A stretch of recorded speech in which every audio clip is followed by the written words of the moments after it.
നിങ്ങൾക്കൊരു പാട്ട് ഇഷ്ടമായ നിങ്ങൾ പിന്നെയും പിന്നെയും അത് തുടരെ തുടരെ കേൾക്കും.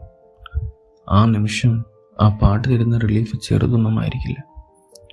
ആ പാട്ട് നിങ്ങളെ ചിലപ്പോൾ ജീവിക്കാൻ പ്രേരിപ്പിക്കും, ചിന്തിപ്പിക്കും, ചിരിപ്പിക്കും, ആത്മവിശ്വാസം തരും. എന്നാൽ അത് എത്ര കാലത്തേക്ക്? ഒരാഴ്ച നിങ്ങൾ തുടരെ തുടരെ കേട്ട് പിന്നീട് അത് നിങ്ങൾക്ക് ഒരു അലോസരമായി മാറും. അങ്ങനെ എത്ര എത്ര പാട്ടുകൾ നമുക്ക് അലോസരപ്പെടുത്തുന്നതായി മാറിയിട്ടുണ്ട്. അതുപോലെയാണ് നമ്മുടെ ജീവിതത്തിലേക്ക് കടന്നു വരുന്ന ഓരോ മനുഷ്യരും. ചിലർ വരും, ഒരുപാട് ആശ്വാസം തരും, പുതിയ ചിന്തകൾ തരും, ജീവിക്കാൻ പ്രേരിപ്പിക്കും. എങ്കിലും ഇതൊന്നും കണക്കാക്കാതെ അവരെ നമ്മുടെ ജീവിതത്തിൽ നിന്ന് അകറ്റി നിർത്തും, മറവി രോഗം ബാധിച്ചവരെ പോലെ. ഒരു ഇഷ്ടപ്പെട്ട പാട്ട് കേൾക്കുമ്പോൾ ചിലപ്പോൾ അത് നമുക്ക് വെറുമൊരു പാട്ട് എന്നതിന് അപ്പുറമായി അതിന് പകരം വെക്കാൻ മറ്റൊന്നുമില്ല എന്ന് വരെ നമുക്ക് തോന്നാറുണ്ട്. മറ്റുള്ള പാട്ടുകൾ എത്രമാത്രം നമ്മൾ അവഗണിക്കും.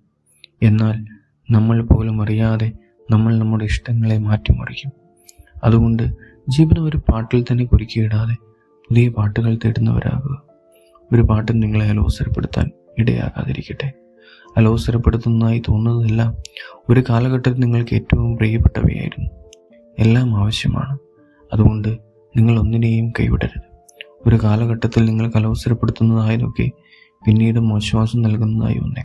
Play next, feel it, go to next. Again you will love to hear your favorite once again. Let everything be your favorite. You need everything.